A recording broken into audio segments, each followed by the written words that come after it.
এসএসসির 26,000 চাকরি বাতিল হয়েছে আপনারা জানেন, এবং সুপ্রিম কোর্টের নির্দেশ মেনে নতুন নিয়োগের বিজ্ঞপ্তি গতকালকে জারি হয়েছে। বিজ্ঞপ্তি দেখে যারা ভাবছেন আবার একটা স্বচ্ছ নিয়োগ প্রক্রিয়ায় সরকার করবে, তাদেরকে অগ্রিম শুভনন্দন জানাই। হ্যাঁ, শুভেচ্ছা এবং অভিনন্দন।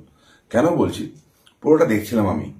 একটা টিচিং এক্সপিরিয়েন্সের জায়গা আছে, আগের বারও ছিল, অসুবিধা নেই।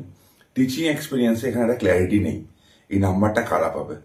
যারা অন্য জায়গায় কাজ করে, অন্য টিচাররা, তারা নাকি এই 26,000 চাকরি বাতিল গেল তারাও মার্কসটা পাবে। যদি তারা মার্কসটা পায় তাহলে তো অন্যায় হবে, কারণ নিয়োগ প্রক্রিয়া বাতিল মানে তাদের এক্সপিরিয়েন্সটা জিরো ধরতে হবে। সেখান থেকে তারা টিচিং এক্সপিরিয়েন্সের নাম্বার কেন পাবে? তাদেরকে যদি নাম্বার দিতে হয় তাহলে 2016 নিয়োগ প্রক্রিয়ায় যতজন পরীক্ষার্থী ছিল সবাইকে এই টিচিং এক্সপিরিয়েন্সের 10 নম্বরের মধ্যে নাম্বার দেওয়া উচিত, প্রথম।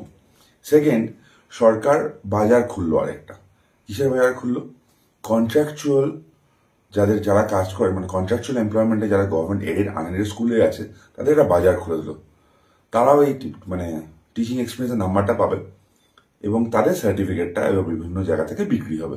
10 লাখ 15 লাখ, অনেক দামই হতে পারে, সরকার ঠিক করবে। সামনে ভোট আছে, আপনারাই বুঝতে পারছেন। তার একটা ইম্পর্টেন্ট পয়েন্ট আছে, নোটিফিকেশন আমি দেখছিলাম। 16 নোটিফিকেশন দেখবেন আপনারা, এবং 16 রুলসটা দেখবেন, এবং গতকাল থেকে পাবলিশ হয়েছে তার রুলসটা দেখবেন। দেখবেন একাডেমিক্সের মার্কসটা অদ্ভুতভাবে এইবার কমিয়ে দেওয়া হয়েছে।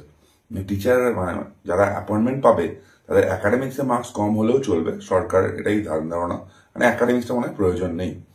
16তে যখন একাডেমিক্স মার্কস বেশি ছিল, এখানে একাডেমিক্স মার্কসটা কমিয়ে দেওয়া হলো। 16তে ইন্টারভিউ বা পার্সোনালিটি টেস্ট যেটা ছিল তার মার্কসটা কম ছিল, এখানে বাড়িয়ে দেওয়া হলো। পার্সোনালিটি টেস্ট বাড়িয়ে দেওয়ার মানে কি? পার্সোনালিটি টেস্ট বাড়িয়ে দেওয়ার মানে হচ্ছে দুর্নীতির একটা জায়গা করা। পয়েন্ট আউট হয়ে যাবে, যারা টাকা দেবে তাদের পার্সোনালিটি টেস্টের নাম্বারটা বাড়ানো হবে। পুরো প্রক্রিয়াটা ভিডিও থাকলে, যে ভিডিও করা হয়, তাহলে হয়তো দুর্নীতির জায়গাটা কমবে। কিন্তু আমি আবার বলছি, এই নাম্বার ডিস্ট্রিবিউশনটা নিয়ে ধোঁয়াশা কিন্তু থেকে গেল। স্কুলে যারা পড়াবেন, সাধারণ বাড়ির ছেলে মেয়েদেরকে যারা পড়াবেন, তাদের একাডেমিক্সটা ইম্পর্টেন্ট। এটা অন্য কোনো কাজ নয়, এটা টিচিং এর কাজ। অনেকে এক্সকিউজ দিতে পারেন যে বিভিন্ন ক্ষেত্রে, চাকরির ক্ষেত্রে একাডেমিক স্কোরটাই সবকিছু নয়। তারা ভুল করছেন। এটা টিচিং প্রফেশনে টিচারদের ক্ষেত্রে একাডেমিক্সটা ইম্পর্টেন্ট। শিক্ষক যদি কিছু না জানেন, সেটা ছাত্রছাত্রীকে কি পড়াবেন বা কি বোঝাবেন। একাডেমিক্সের গুরুত্ব টিচিং এর লাইনের ক্ষেত্রে আছে, এখানেও তাই করা হচ্ছে। একাডেমিক্সটা কমিয়ে দিয়ে পার্সোনালিটি টেস্টের নাম্বারটা বাড়িয়ে দেওয়া হচ্ছে।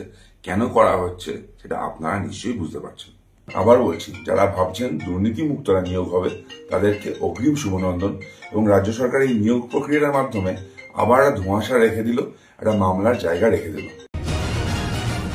নিউজ এশিয়া, গণতন্ত্রের কণ্ঠস্বর।